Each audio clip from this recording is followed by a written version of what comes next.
Hi everyone, my name is Dorian. I am working at Coventry University together with Matthew England, and we're trying to investigate how using machine learning can improve several routines in Maple, such as cylindrical algebraic decomposition, and also we are thinking of how we can introduce new ways of looking at symbolic data by generating new features algorithmically. So the first obvious question would be, why should we use machine learning? The reason for that is usually symbolic routines generate exact results as opposed to machine learning. So the question will be, why would you want to replace it with something less exact? And the answer is, machine learning is not supposed to generate the result of the symbolic computation routines, but it's supposed to pre-select certain settings for the routines that would allow it to function faster. We will compare the machine learning methods proposed by us with the human-made heuristics and also the suggest variable order routine that's part of the regular chains library in Maple. When I say comparison, I mean not comparison in terms of the end result, which is going to be the same, but only comparison in terms of how long it runs, how long it takes for the symbolic computation routine to run using settings generated by our method and by the heuristics. Then I'll go into more detail on how the machine learning works and present some numerical results to show the performance of the proposed method. The main problem we're looking at is quantifier elimination, which most of you probably already know. It's the problem of transforming a quantified equation into an unquantified one. Obviously, it's part of symbolic computation, and so usually when you want to implement this QE procedure, you can expect a complexity up to doubly exponential in the number of variables. So that means that here you can improve a lot the computation time by pre-generating certain settings for this routine. And some of these settings are the variable ordering, or the equational constraint designation, different order for tasks, or different formalizations. We will be focusing mainly on the variable ordering, but others can also be things that can be set by machine learning. One of the most common ways to solve quantifier elimination is through cylindrical algebraic decomposition, which splits essentially the variable space into a number of cells, which are disjoint subsets of that space. The way CAD works is it performs projections with respect to the variables of the polynomials, and the order in which these projections take place can lead to a small number of cells or a very large number of cells, which relates to higher or lower complexity. For example, if we look at this quantified formula, if we first project with respect to A, then B, then C, we end up with 27 cells, otherwise 115 cells, which is obviously a lot more complex and also takes a longer time to run. The way this problem is currently solved is by implementing human-made heuristics. Two of the most common ones are the Brown heuristic and the SOTD. The Brown heuristic has a number of criteria that it looks at in order to figure out which variable should be used for projection first and then which ones afterwards. In terms of SOTD, this method performs projections with respect to variables, but using all the possible orderings, and then computes the sum of total degrees for the monomials in each of the resulted polynomials after projections, and it uses this to figure out which ordering is the best one. So it's more computationally expensive than Brown. A variant of Brown is the suggest variable order routine, which is used by the regular chains library.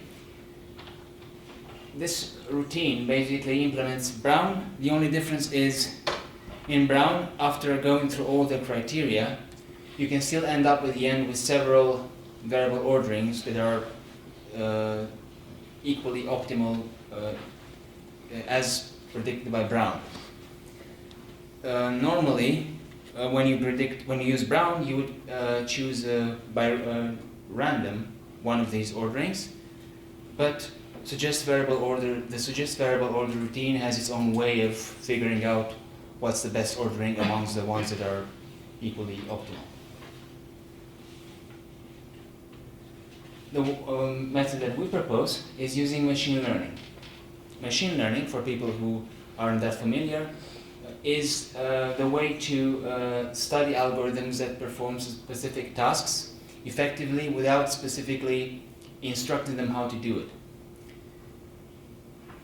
We have used, it has been used before in 2014. I was part of this project back then, in order to pick the best heuristic for CAD. So it was not picking the target ordering directly, it was picking the heuristic that was most suitable for picking the target ordering. And then later on in this project, machine learning has been used to pick directly the target ordering. So machine learning works the following way. There's symbolic data that comes in. This data needs to be transformed into features for machine learning to be able to recognize the data and process it. After it processes the features, it generates a prediction, which in case will be the target ordering. So if we have 3 variables, we will have a total of 6 possible classes predicted by machine learning. Otherwise, if we have 4, there'll be 24 and so on. And how do we define the target ordering? The target ordering is the one that leads to the shortest computation time. We run a CAD with all the orderings, and the one that runs faster is the target ordering. This is how we train the model. After looking at the target ordering, we can look at the features. So how do we transform a symbolic computation expression into a set of features? Because this is not an obvious thing. A machine learning model needs to receive a number of input streams and process those. In order to transform the data into features, before these are the rules that have been used. Feature number 1 was number of polynomials.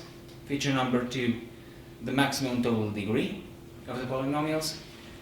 And then we have features that depend on each variable separately. For example, the maximum degree of x1 among all polynomials. Just to explain in case it's not clear, the input to CAD is a number of polynomials that are then used to perform, to split the space into cells. Okay. And then it goes on with the proportion of x1 occurring in polynomials and in monomials.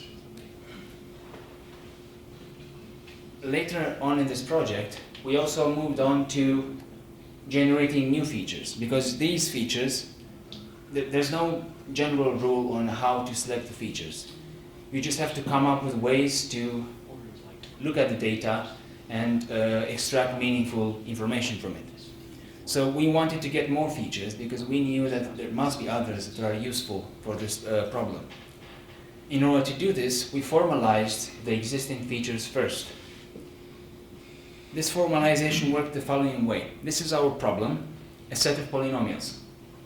Each of these sums is a polynomial.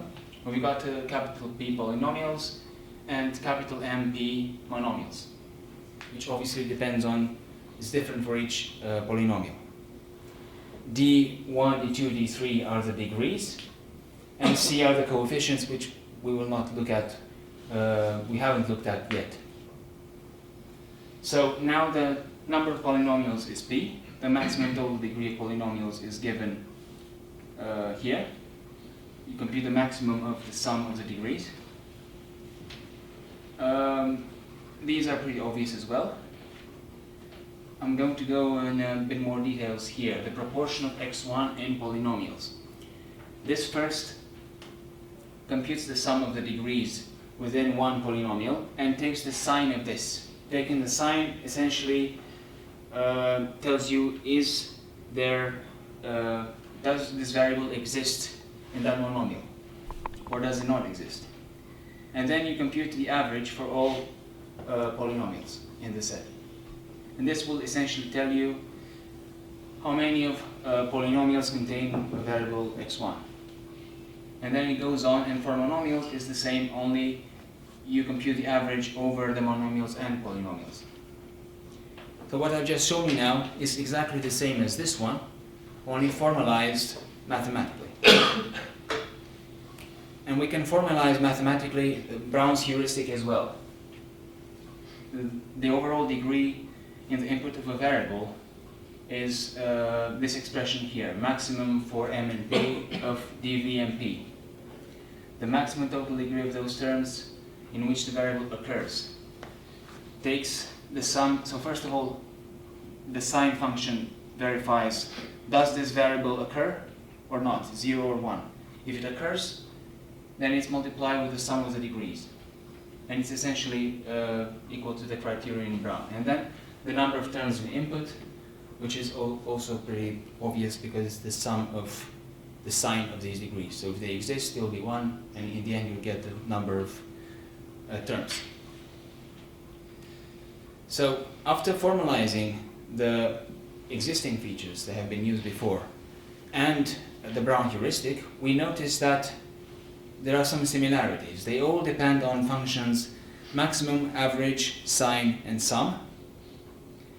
And they all compute they either take the degree, or they take the sign of the degree times the sum of the degrees for all variables.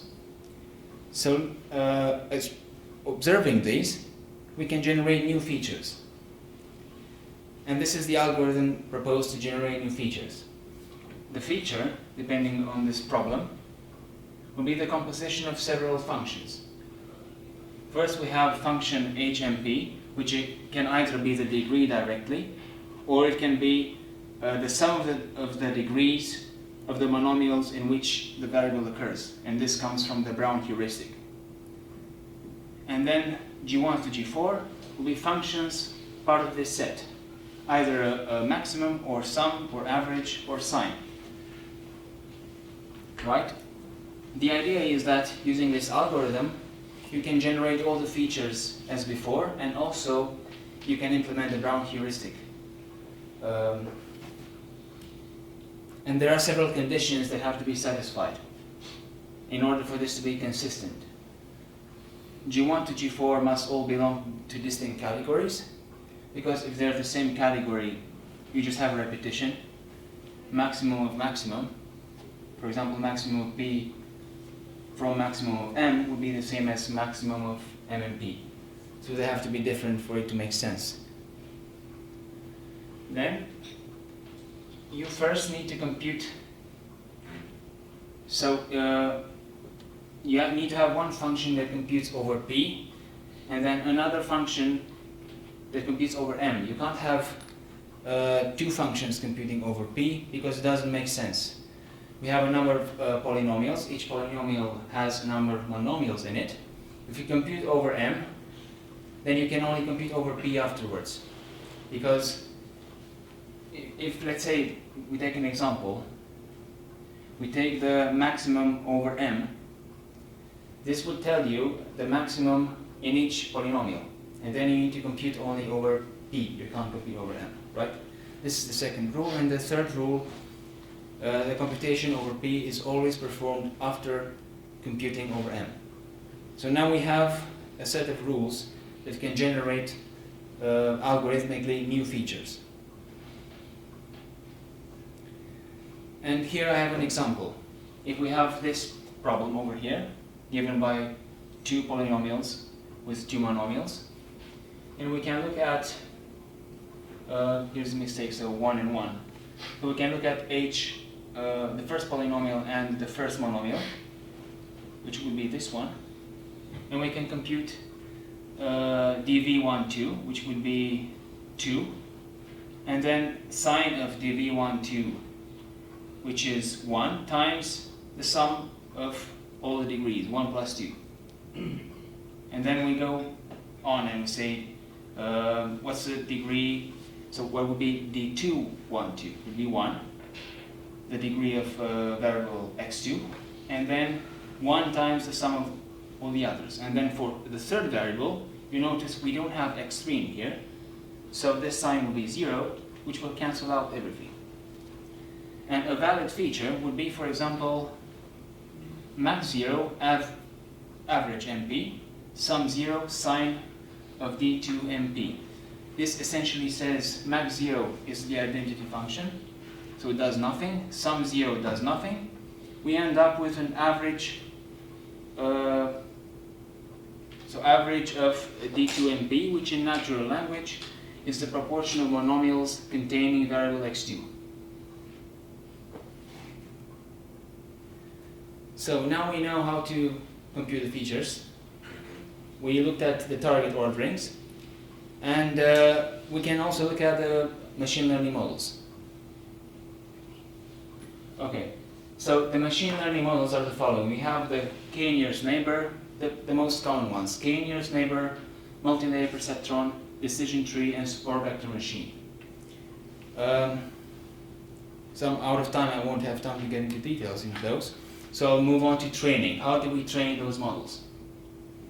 Each of those models has a number of parameters and a number of hyperparameters. The parameters of the model are the ones that can be optimized. The hyperparameters are much more difficult to optimize. So we just have to try out various combinations of hyperparameters until we get something that's good enough for our data.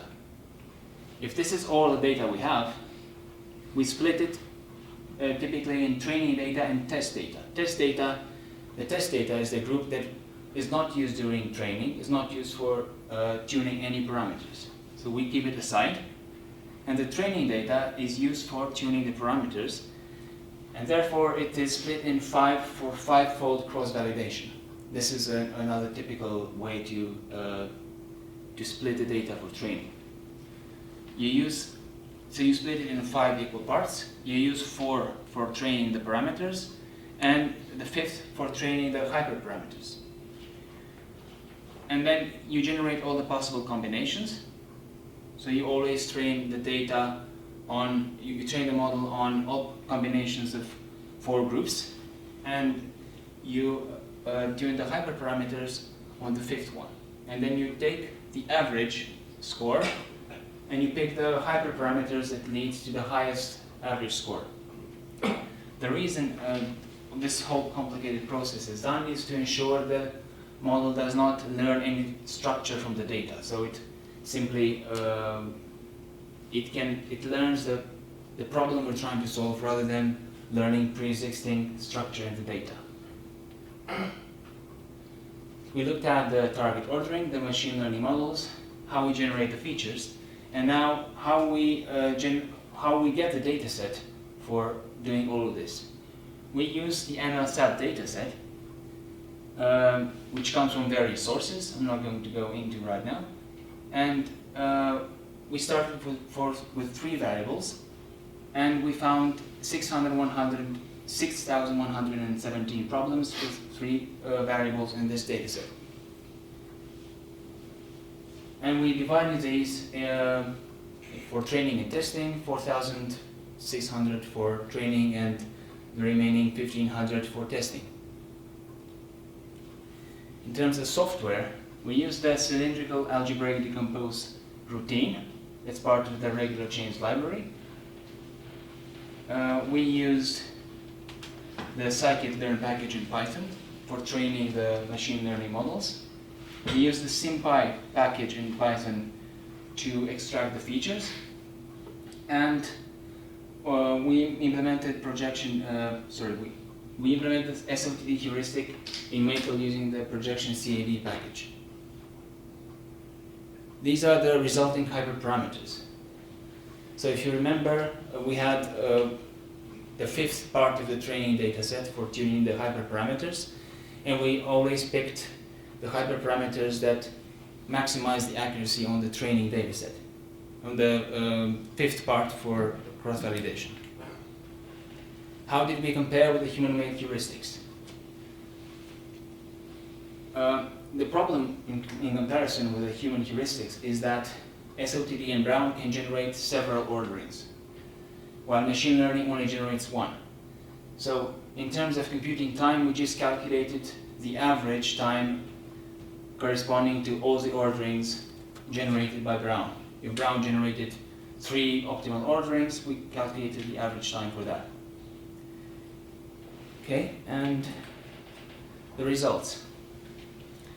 And also the accuracy for machine learning, the accuracy is pretty obvious. How many of the orderings were optimal?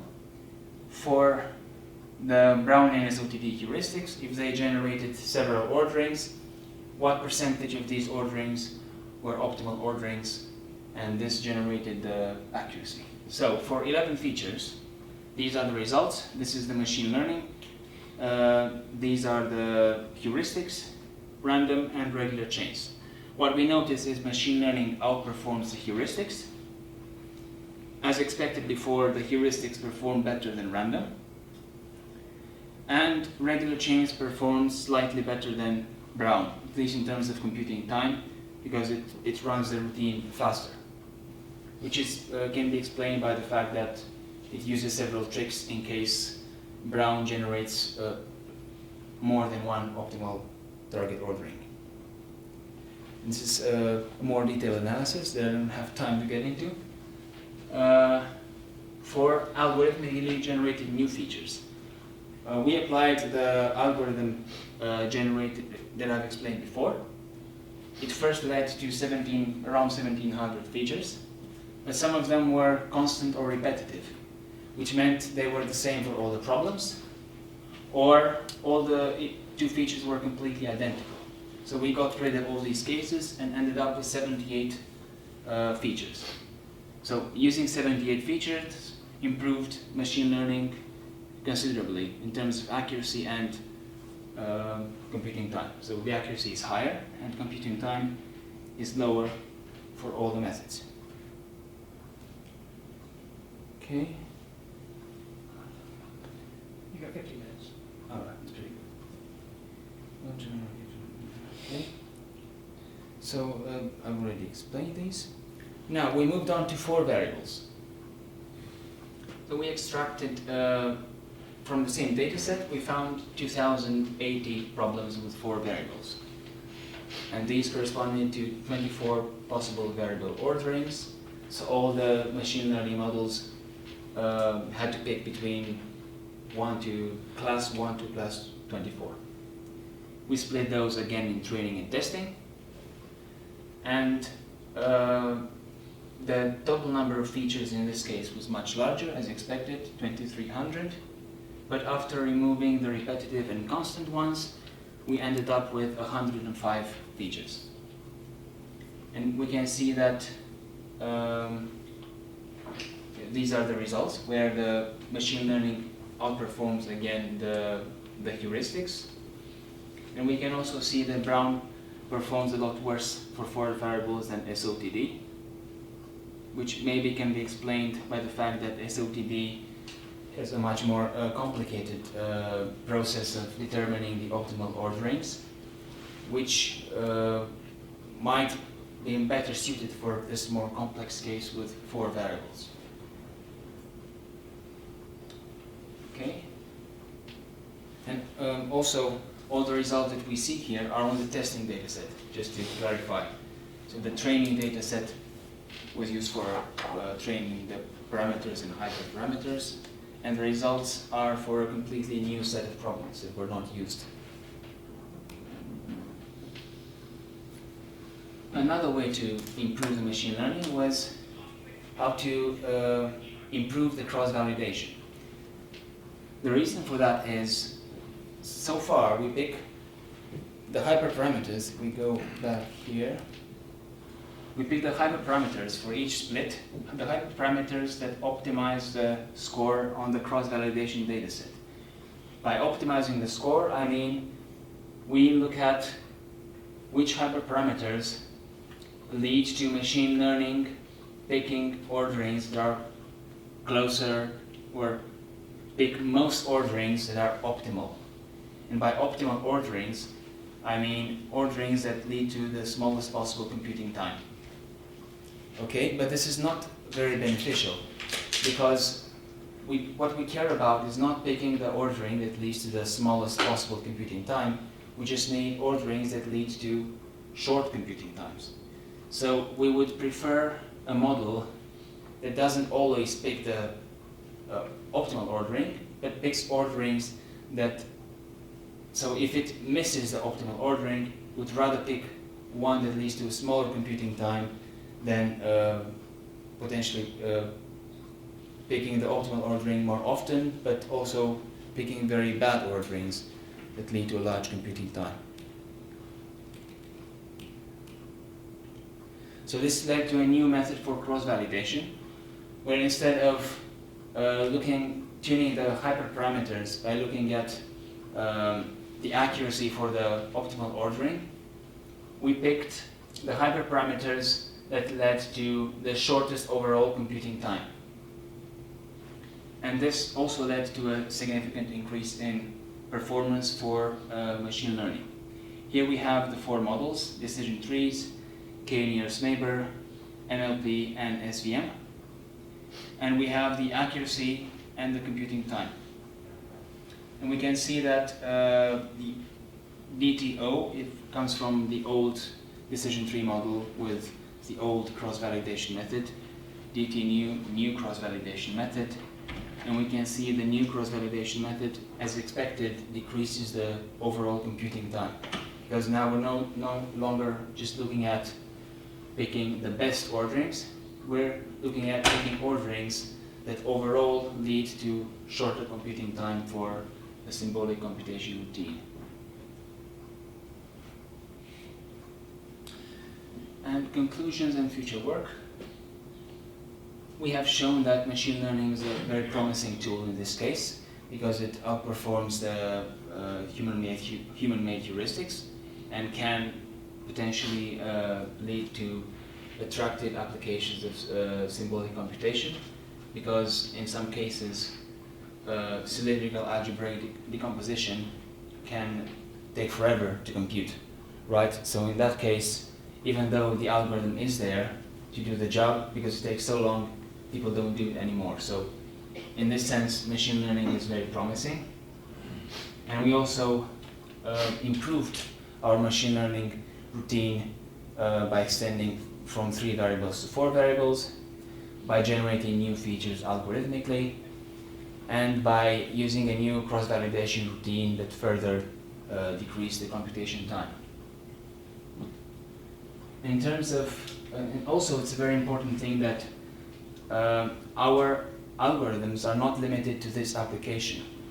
So especially the new feature generation routine can be used for machine learning that optimizes any symbolic computation routine. It doesn't have to be CAD. So the new features allow machine learning to detect the symbolic expressions in a way that it can lead to improved results. In terms of future work, we would like to extend to more than 4 variables. Then we want to also make sure that our method works for classifiers outside this dataset. The ones trained inside the dataset work outside. And also we want to test it for other CAD implementations, and also for other routines than CAD. And thank you for your attention.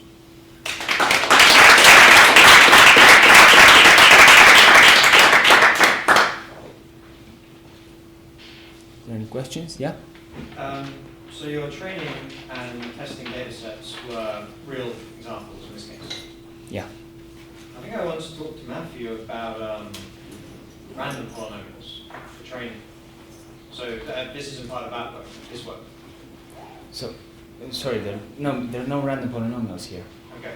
But so you have talked to Matthew about, have you talked to Matthew about using random polynomials for training? So, I mean, Matthew told me there's some kind of so people in the community sometimes complain about using random polynomials. Yeah. So we haven't tested it yet. Okay. But we are thinking about using random polynomials for training. Yeah. Because in terms of using training data, no one can say you cannot use this. You can train your model in any way you want. So this is something we're looking at. Okay. Thank you very much for the interesting talk. The regression library has two CAD algorithms. One is, I would say, classical. It follows the projection lifting scheme, and the other one is incremental, that means it processes one training after another. Which one will you be using? The classical. Okay, it would be interesting if you try with the other one. Yeah. First, the other one is, in practice, much more efficient. And it would be interesting to see if what the machine learning method predicts is also applicable to that. Yeah, definitely. There At that stage. lots of promising applications. So lots of implementations for CAD. The incremental one, as you mentioned, and also for any other symbolic routines. It would be interesting to test.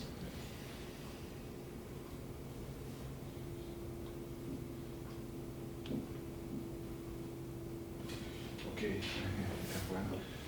It's always oriented in order to optimize the degree of the polynomials, but the number of cells does not necessarily depend on the degree, but on the number of roots, of real roots of the.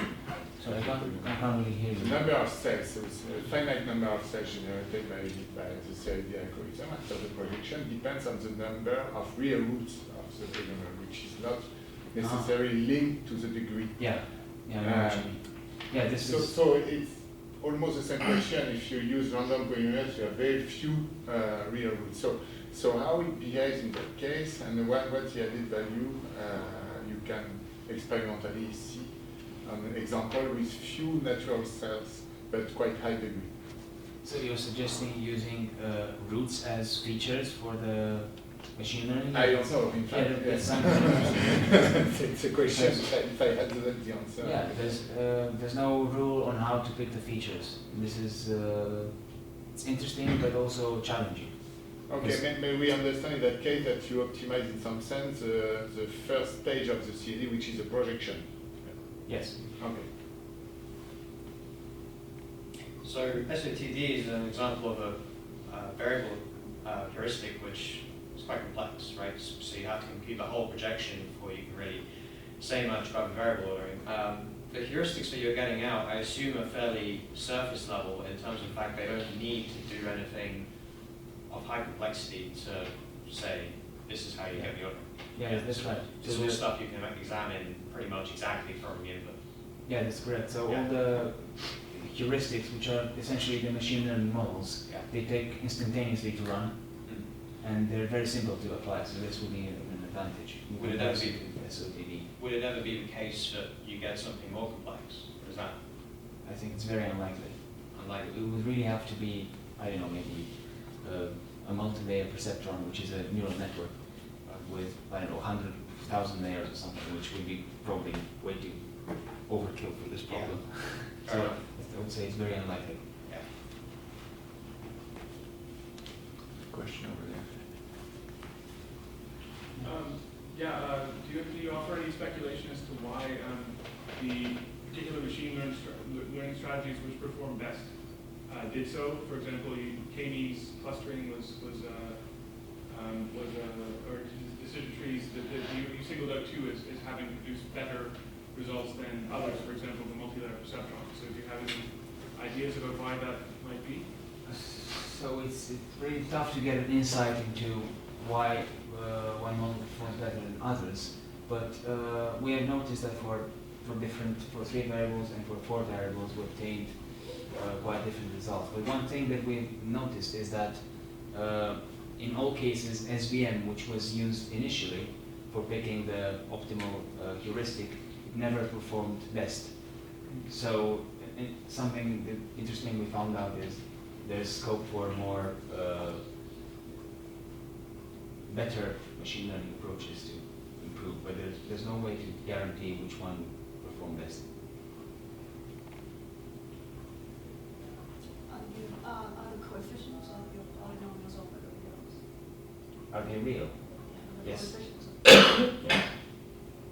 So Yeah. considering the roots of the numbers. So yeah, this could also be a way to extend it, taking a coefficient that are complex. But we haven't done it yet. Does it answer you? No, no, I'm just thinking, what if in finite fields? Sorry? What if you're in finite fields, like that's more complicated to detect, which one is reducible? Yeah, I agree. We haven't looked at it yet.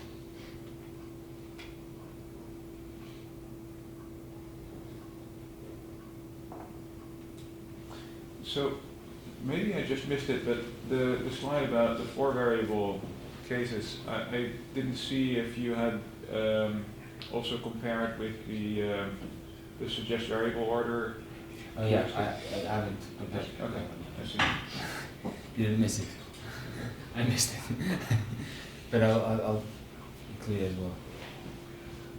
That's a pretty fresh result, so we didn't really have time. I to- see, yeah. It's actually hasn't been published yet. Right. One before variables.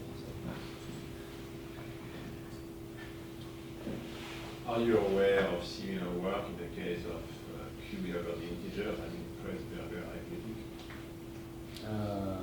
So we've just looked at mostly, are you talking about the machine learning for, Yes, applied machine learning techniques. so for CAD, there are no other similar works that they haven't really mentioned, but in terms of other methods. No, I'm asking if you're aware of other works, I mean, similar to yours, that is where people would apply machine learning, but not for QE over the real, but for QE over the integer, so that's the very. No.